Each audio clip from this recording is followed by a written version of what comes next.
बिस्मिल्लाहिर्रहमानिर्रहीम। अज़ीज़ तलबा तालिबात, अस्सलामु अलैकुम। मैं हूँ आपकी उर्दू की टीचर। मैं अपने जमात पंचम के तलबा तालिबात से मुखातिब हूँ। जिस जमात पंचम बेटा, आज हम उर्दू बी में ग्रामर वर्क का काम करेंगे। आपको पता है कि उर्दू बी में हम कौन सा काम करते हैं? ग्रामर वर्क होता है। और ग्रामर वर्क में आज हमारा लेक्चर नंबर, कौन सा लेक्चर नंबर है हमारा? याद आ गया आपको दिसंबर प्लान दिया गया, उसमें हमने कितने काम पहले किए हैं? पहले हमने ऐसे किए, उसके बाद हमने दरख्वास्त की है, उसके बाद हमने अल्फाज मुतज़ाद, मुतरादिफ और मुतशाबिह अल्फाज किए हैं। ये हमारे 3 लेक्चर पहले हो चुके हैं। आज हमारा लेक्चर नंबर 4 है। आज हमारा क्या लेक्चर है? Lecture number 4। लेक्चर नंबर 4 में हम कॉपी वर्क करेंगे। आज का जो तदरीसी अमल का काम है वो आपका कॉपी वर्क में शामिल है। कॉपी वर्क का काम करेंगे। आज हम 2 काम करने जा रहे हैं। एक तो हम कॉपी वर्क में ज़रूर मिसाल करेंगे, दूसरा हम ग्रामर वर्क किताब से करेंगे। तो दोनों चीज़ें, कॉपी और ग्रामर जो है आपके पास होना लाजमी है। ग्रामर की पेजेस नंबर जो है वो लिखे हुए हैं बोर्ड के ऊपर। सफ़ा नंबर 35, 36, 37 ये आपके ग्रामर के पेजेस हैं। आइए पहले हम ज़रूरी मिसाल देख लेते हैं। आपका कॉपी वर्क, मैंने ज़रूरी मिसाल आपके 10 शामिल की हैं। आपने अपनी कॉपी के ऊपर इनको लिखना है, नोट करना है और फिर आपने इनको याद भी करना है। इम्तहान में शामिल करने का जिनको तरीक़ाकार है वो है फिलिंग द ब्लैंक्स के साथ। हम खाली जगह के तौर पे इनको शामिल करते हैं कि कहीं पे भी कोई लफ्ज़ जो है मिस कर देते हैं। याद आपको सारी करनी है, बताया नहीं जाएगा कि कौन सा लफ्ज़ हम मिस कर देंगे इसमें से। मसलन हम मछली को छोड़ देंगे, जल को छोड़ देंगे या और हमारी मर्जी जैसे, लेकिन फिलिंग द ब्लैंक्स के साथ आएगा। पूरी आपने याद करनी है और याद इस तरीके से करनी है कि कोई भी फिलिंग द ब्लैंक्स का लफ्ज़ अगर हमने स्किप किया होगा, छोड़ा होगा, तो आपने क्या करना है, उस फिलिंग द ब्लैंक्स में उससे रिलेटेड जो ज़रूरी मिसल है वही लफ्ज़ आप लिखेंगे तो वो सही तसव्वुर की जाएगी। अगर उसका मानी वगैरह भी आप लिख देंगे तो हम उसको शामिल नहीं करेंगे, क्योंकि ज़रूरी मिसाल है ये कहावत ऐसे बातें, ऐसे जुमले, ऐसे फिक्रात हैं जो कभी भी चेंज नहीं होते। एज इट इज़ ही हम इनको शामिल करते हैं। तो इसलिए आपको बार बार फोर्स करते हैं कि अपनी मर्ज़ी से इसको आपने फिल नहीं करना, बल्कि इन ज़रूरी मिसल को आपको जो है वो खुद से याद करना है। और कोशिश किया करें कि अपनी फिक्रात में अगर आप हम रोज़मर्रा ज़बान में कोई भी हम मिसाल देते हुए इनको इस्तेमाल कर लें तो फिर उसमें हमें जल्दी याद हो जाती हैं। आइए मैं आपको इनका मतलब समझा देती हूँ। एक मछली सारे जल को गंदा करती है। एक मछली, आपको पता है मछली कहाँ पे रहती है? पानी में रहती है। दरिया, तालाब, पानी का जो उसमें मछली होती है, जब वो घूमती फिरती है, उछलती कूदती है, तो सारे पानी को क्या कर देती है? गंदा कर देती है। तो इस मछली का यानी अगर एक बंदा जो है या एक चीज़ खराब है या कुछ भी है तो उसकी वजह से बहुत सारे के सारे उसमें, जैसे अगर फॉर एग्जांपल होता है ना क्लास में एक बच्चा शरारती है तो उसी शरारती की वजह से सबको सजा मिल जाती है। तो एक मछली सारे जल को गंदा करती है। कहीं पे भी कोई ऐसी मिसाल हमें सादर आती है कि जहाँ पे एक ही बंदे की वजह से सब कुछ खराब हो गया या उसकी अमल से, उसके काम से कुछ ऐसी कि सारी क्लास के बच्चों को सजा मिल गई, सारी क्लास की उसकी शरारत में आ गई, तो ये इस वजह से ये ज़रूरी मिसाल जो है ये मिसाल दी जाती है। नंबर 2 पे है बाअदब बानसीब। बेअदब बेनसीब। बेटे बाअदब होता है बहुत ज़्यादा एहतराम करने वाला, बहुत ज़्यादा जो है दूसरों के लिए अदब का लिहाज रखने वाला। अदब, सबसे पहले ये देखिए कि अदब हम करते कहाँ पे। बेशक आप छोटे बच्चे हैं, आपको बहुत सारी चीज़ों का पता नहीं होता, लेकिन ज़िंदगी में अगर आपने कामयाब होना है तो आपको बहुत सारी जगहों पे आपको कुछ ऐसे अमल अपनी लाइफ का हिस्सा बनाने पड़ेंगे जिसकी वजह से आपको अपनी मेहनत की वजह से भी कामयाबियाँ मिलेंगी, लेकिन ये जो रिस्पेक्ट और इज़्ज़त देते हो उससे आपको दुआएं मिलती हैं, उससे भी आपको बहुत ज़्यादा फ़ायदा होगा। और वो जहाँ जहाँ भी आपकी मुश्किलात होती हैं ना कोई छोटी मोटी, तो वो उन दुआओं की वजह से ख़त्म हो जाती हैं। तो आप अपने बड़ों का, अपने वालिदैन का, घर में बड़े बुजुर्गों का, अपने उस्तादों का, मुआशरे के लोगों का, जब सबका अदब उसमें शामिल है। इवन कि छोटे बच्चे जो हैं, छोटे बच्चे होते हैं जो बड़े भी होते हैं, वो भी छोटे बच्चों का भी लिहाज से एहतराम और शफ़क़त से पेश आना और उनकी राय का एहतराम करना, उनकी राय को अदब से देखना, ख्याल रखना, ये सब चीज़ें। अगर बानसीब होता है खुशकिस्मत नसीबों वाला, जो अदब वाला होता है, एहतराम वाला होता है, इज्जत देने वाला होता है, वो खुशनसीब होता है, खुशकिस्मत होता है।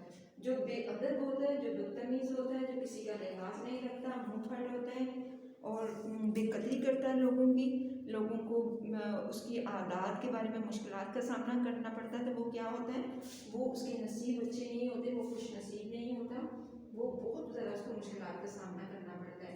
तो सब बच्चों के लिए हमारी दुआएं हैं दिल से कि अल्लाह ताला हमारे सब बच्चों को बाअदब बनाए, अच्छा बनाए, मेहनती बनाए और जो हमारे मज़हब इस्लाम ने जो तकाज़े मुकर्रर किए हैं उन पर अमल करने की तौफीक अता फरमाए। ये तो हो गया नंबर 2 का ज़रूर। नंबर 3 पे है बगल में छुरी मुंह में राम नाम।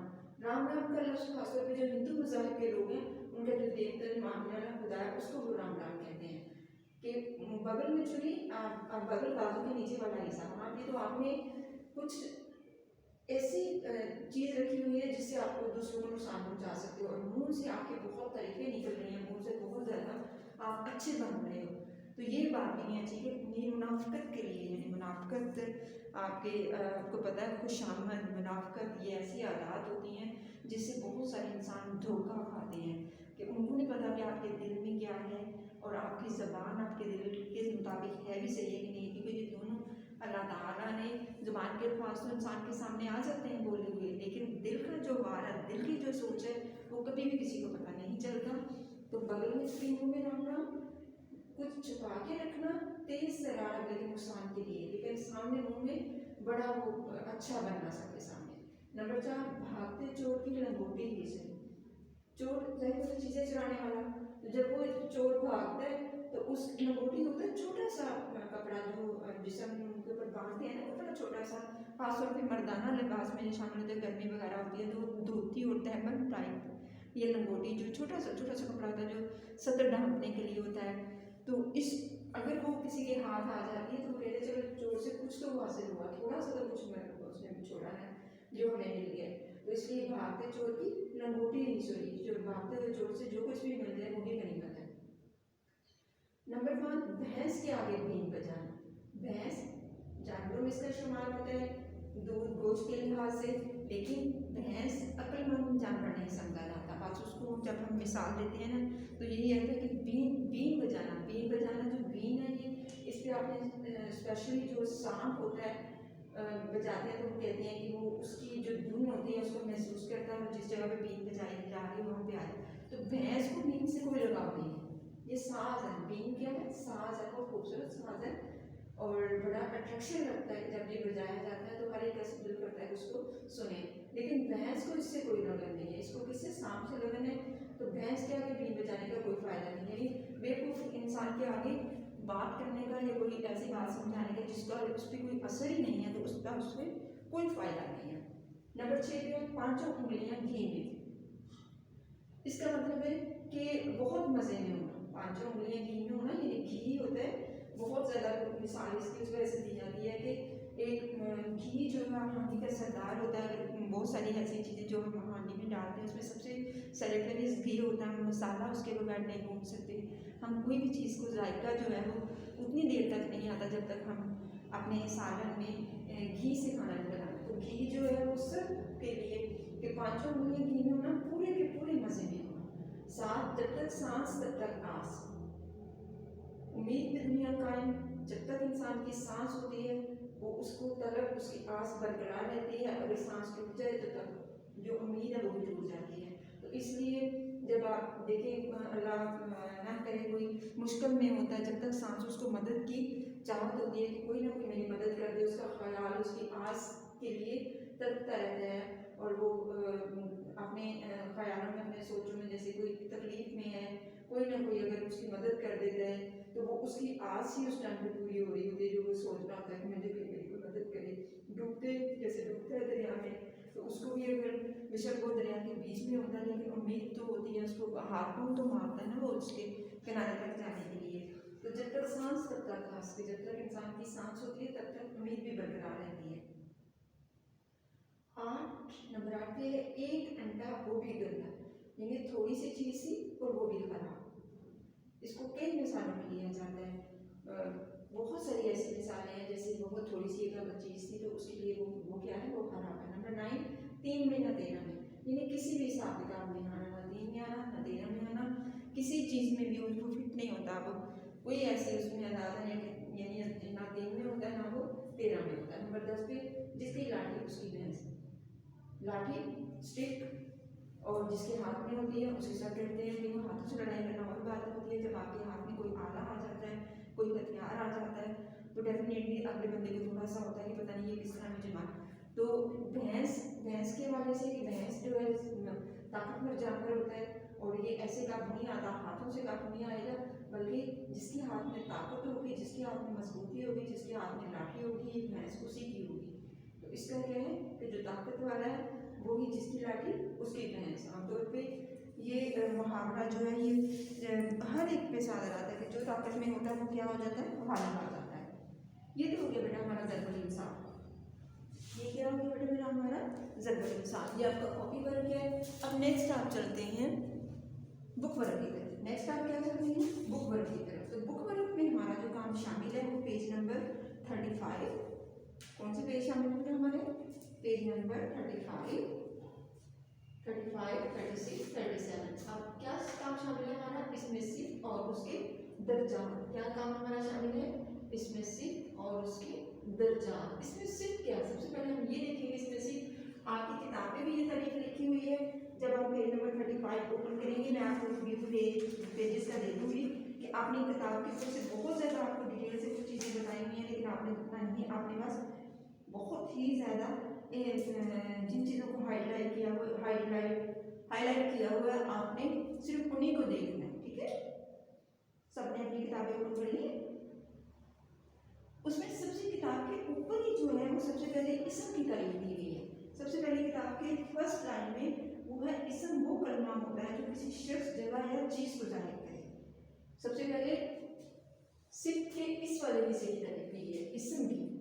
इसम वो कलमा है जो किसी शख्स, जगह या चीज का नाम हो। ग्रामर के रूप में इसम जो है अरबी ज़बान का लफ्ज़ है, इसके माने है नाम। इसके साथ नेक्स्ट लफ्ज़ आता है इसमें सिर्फ। इसमें सिर्फ क्या है, इसमें सिर्फ ऐसा शख्स, ऐसी जगह, ऐसी चीज, उसके नाम इस्तेमाल करो ना, नाम के साथ उसकी खूबी बयान करना। सिर्फ क्या होती है, जैसे आप इंग्लिश में एडजेक्टिव सीखते हो ना, एडजेक्टिव्स के आप देखते हो, उसके भी जो सुपरलेटिव डिग्री, कंपैरेटिव डिग्री ये आप करते हो इंग्लिश में, तो आपको फौरन से शायद उर्दू में इतना मुश्किल लगे, लेकिन इंग्लिश में आपको समझ आ गई होगी। जैसे चीप, चीपर, चीपेस्ट आप करते हो, इसके अलावा मोर, मोस्ट का इस्तेमाल करते हो, तो ये उसी तरह की डेफिनेशंस हैं, उसी तरह की ये सिफ्त है। तो हम उर्दू के लिहाज से इसको देखते हैं, उर्दू के लिहाज से इसमें सिर्फ की तारीफ क्या है, इसमें सिर्फ वो इसम है जो किसी शख्स, जगह या चीज की खूबी, खामी यानी अच्छाई या बुराई को जाहिर करे। यानी ये वो नाम, ये लफ्ज है, ये इसमें से। ठीक है, मसलन काला, बड़ा, बहादुर, ऐसा लफ्ज जिसका इस्तेमाल हम किसी शख्स की खूबी को बयान करते हुए या उसकी खामी को बयान करते हुए, या अभी मैंने आपको कुछ और मजीद नहीं बताया, इसमें तादाद और मिकदार के लिहाज से भी आ जाता है, लेकिन आपने सिर्फ अभी शख्स, जगह और चीज के लिहाज से ही करना। ठीक है, नेक्स्ट मैं आपको फिर बाद में करवाऊंगी। इसमें काला, काला शख्स, काली जगह, बहुत बड़ी जगह, बहुत बड़ी चीज, यानी उसकी खूबी या खामी जब हम बयान करेंगे, जब हम बताएंगे, तो वो क्या हो जाएगी, वो इसमें सिफ्त हो जाएगी। हमारे नामों के साथ हम देखते हैं ना, जैसे आप अभी अब मजीद पढ़ोगे तो फिर आपको पता चलेगा कि कौन कौन से काम में से ये, इसमें आपने डेफिनेशंस को इतना ही याद करना है, इसका इस्तेमाल, इसको रट्टे नहीं लगाना, इसको अप्लाई करना है अपने फिक्रात में। और कुछ ऐसे लफ्ज ढूंढे जो आपको बताए गए हैं कि जिनसे किसी शख्स, जगह या चीज की है। ये प्रैक्टिस पर आपके ऊपर है, ये मेरे समझाने से आपको नहीं आएगा जब तक आप प्रैक्टिस नहीं करेंगे। तो आप अपने उर्दू का कोई भी पैरा पकड़ लें अपनी किताब में से, आप उसमें से देखिए कोई इसमें सिर्फ के जो हमने अल्फाज अल्फाज पढ़े हैं कि ऐसे अल्फाज जिससे किसी शख्स, जगह या चीज़ की खूबी ज़ाहिर हो। फॉर एग्जाम्पल आपका मोहतरमा मादे मिल्लत मोहतरमा फातिमा जना का पैराग्राफ है प्यार, तो उसमें आपको बहुत सारे एडजेक्टिव वर्ड जो है इसमें सिर्फ जो आपको वो मिल जाएंगे। आप उसमें उनको अंडरलाइन करें और फिर उनको देखें कि आया आपको इसमें सिर्फ की डेफिनेशन का पता चल गया। अब आप नेक्स्ट आइए तो होगी उसकी तारीफ और ये उसकी पहचान वाले अल्फाज कि जो इसमें सिर्फ जिनकी वजह से हमें पता चलता है कि इस शख्स में ये शख्स काला है, ये शख्स गोरा है, ये शख्स मोटा है, ये शख्स छोटा है, ये चीज़ बड़ी है, छोटी है, खराब है, इंसान बहादुर है, बुज़दिल है, ठीक है, खूबी भी खामी भी दोनों तरह से है। अब इसको कैसे हम इसका करते हैं, इसको हम 3 दर्जों में तकसीम करते हैं। इसमें सिर्फ के दर्जा, इसमें सिर्फ के हम 3 दर्जों में तकसीम करते हैं। ये लफ्ज़ बेटा इसको पढ़ने का एक प्रैक्टिस कर लें। ये तफसील नहीं आपने पढ़ना, ये तफजील, फजीलत दिया गया, ठीक है। तफजील ते फे ज़ात ये लाम, नफ्सी, नफ्स होता है अकेला, अकेली जान, अकेला बंदा, तफजीले नफ्सी। इसको हमने कैसे पढ़ना, ज़े के साथ नफ्स की तफजीलत, नफ्स की तहरीर, जो भी नफ्स की खूबी है वो आपने बयान करनी है। नंबर 2 पे होता है तफजील, इसमें भी आपने बेटा नुक्ता डालना है। ये क्या है, तफजील, क्या लफ्ज़ है आपका, तफजील। मैं नुक्ता डाल देती हूँ ताकि आपको गलती ना लगे।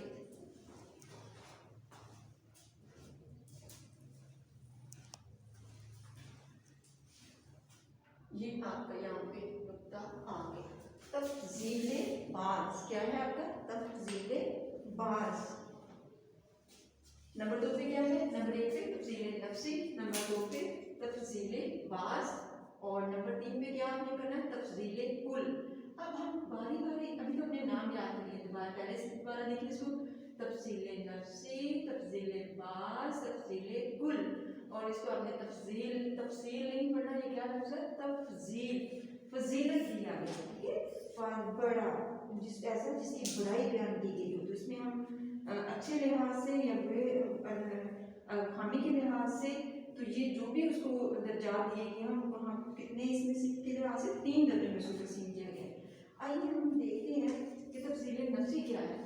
किसी भी शख्स, जगह या चीज़ की खूबी या खामी किसी से भी मुकाबला किए बगैर करना।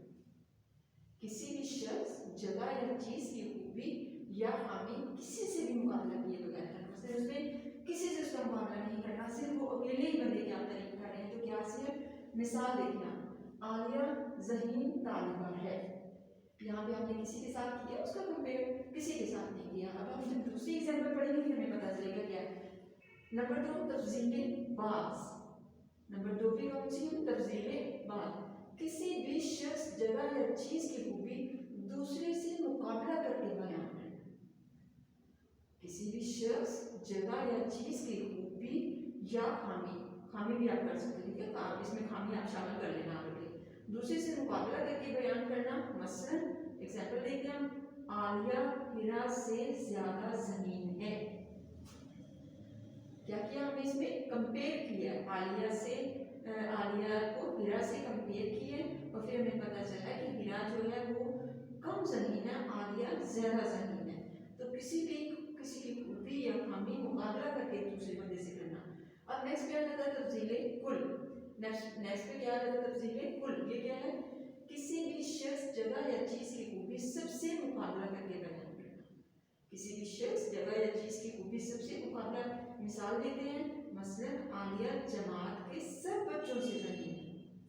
क्या हमने पढ़ा है, हमें क्या पता चला, तफजीले कुल, कुल का मतलब क्या है, सबसे मुकाबला करके उसका एक काम देखते हैं कि वो क्या है। अच्छा ये इसमें जब तक आप प्रैक्टिस नहीं करेंगे तब तक आपको ये इसकी समझ नहीं आएगी। सबसे पहले तो उसके नाम, तारीफ याद करनी है, तारीफ याद करने के बाद उसके दर्जात को आपने याद करना है और दर्जात के मुताबिक फिर आपने तो 3 या 4 अपनी रफ कॉपी पे जो आपका रफ में होता है, जहाँ पे आप रफ वर्क करते हो, वहाँ पे आपने 3 तफजीले नफ्सी लिखने हैं, 3 तफजीले बाज लिखने हैं, 3 तफजीले कुल लिखने हैं।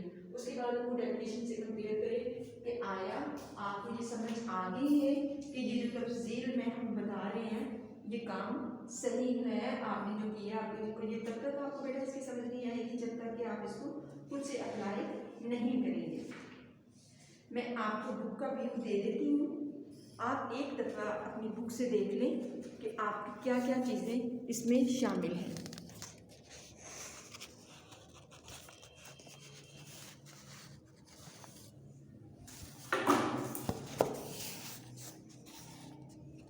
जी बेटा, ये पेज नंबर 35 है आपका। ये आपकी इसम की डेफिनेशन शामिल है। उसके बाद ये पेज नंबर 35 ही के नीचे आप देखें जहाँ पे ये अंडरलाइन किया हुआ है, आपने भी अपनी बुक से ये वाली लाइन्स को अंडरलाइन कर लेना है। और यहाँ पे अभी मैंने इसम मौसूफ और इसे मौसूफ अलैहि मौसूफ और मौसूफ अलैहि का नहीं बताया, उसने आपने सिर्फ डेफिनेशन और मसलन के अल्फाज करने हैं। नेक्स्ट आपके पास पेज आ जाता है पेज नंबर 36। कौन सा पेज आ जाता है आपके पास? पेज नंबर 36 आ जाता है।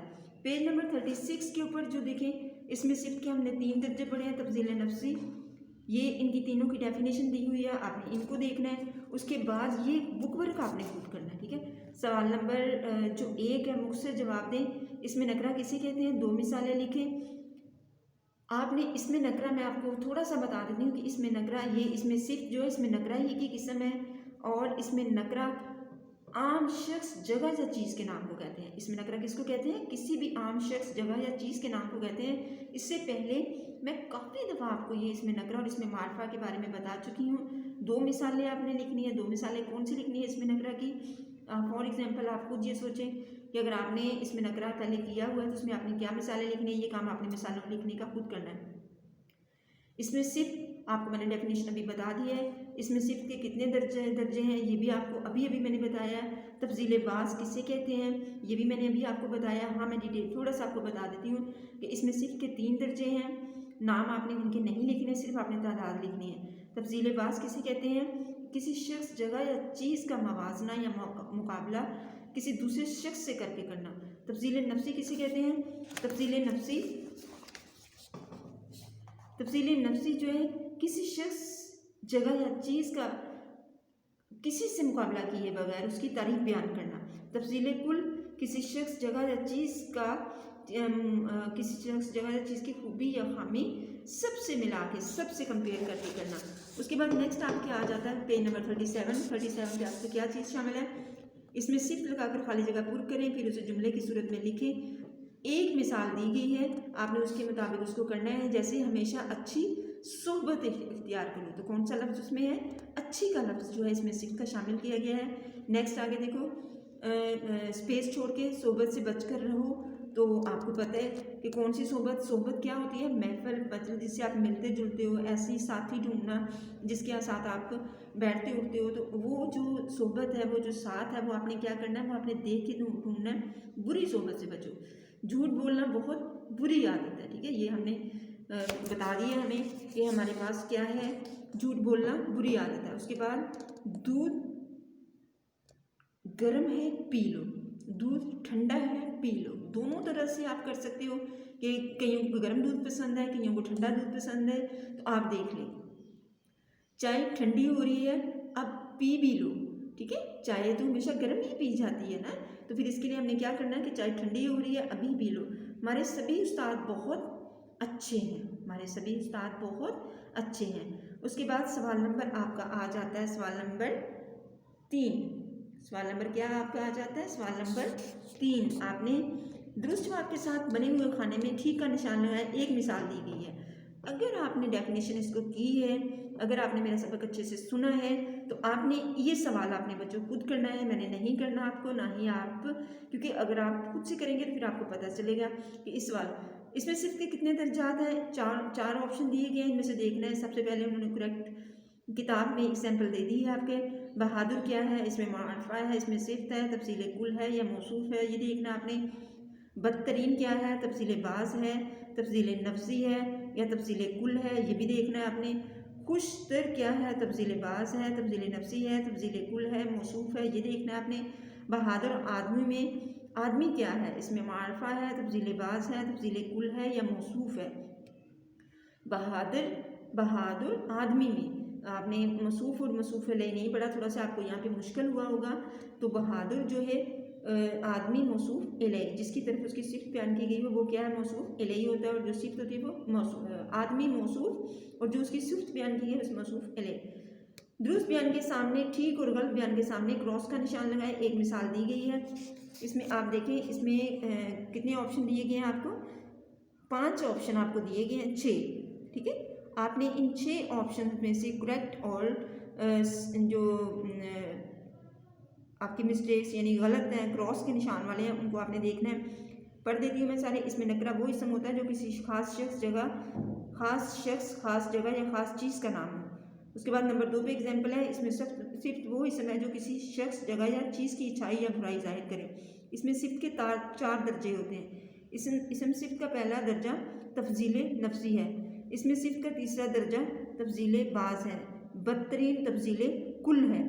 ये आप जब आप देखोगे ना, इनकी डेफिनेशंस पढ़ोगे तो ये इन डेफिनेशंस में बदतरीन इस तरह के लफ्ज़ों का इस्तेमाल किया गया। आप ये आपके ऊपर है, क्योंकि मैंने ये छोड़ा है सिर्फ इसी वजह से कि आप करोगे तो आपको समझ आएगी कि हमने ये काम कैसे करना है, ठीक है। उम्मीद है आपको आज के ये सबक समझ आ गया होगा। जो हमने ज़रबुल मिसाल की हैं, जो हमने किताब का वर्क किया है और इसमें सिर्फ के बारे में जो हमने पढ़ा है, तो आपने इस काम को तवज्जो से करना है। कॉपी वर्क हो या आपका किताब का काम, दोनों को आपने तवज्जो से देखना। और ग्रामर तब तक नहीं आती जब तक आप उसको बार बार दोहराते नहीं हो। अब सब बच्चों से जो मैं बार बार यही कहती हूँ कि बेटा अपना काम टाइम पे करना है। अगर आप टाइम पे अपना काम नहीं करोगे तो आपका काम इकट्ठा हो जाएगा, और इकट्ठा होने के साथ साथ फिर क्या होगा, आपको ही मुश्किल होगी, ठीक है। आपको क्या होगा, आपको ही मुश्किल होगी। इन अल्फाज के साथ मैं आपसे इजाज़त चाहती हूँ।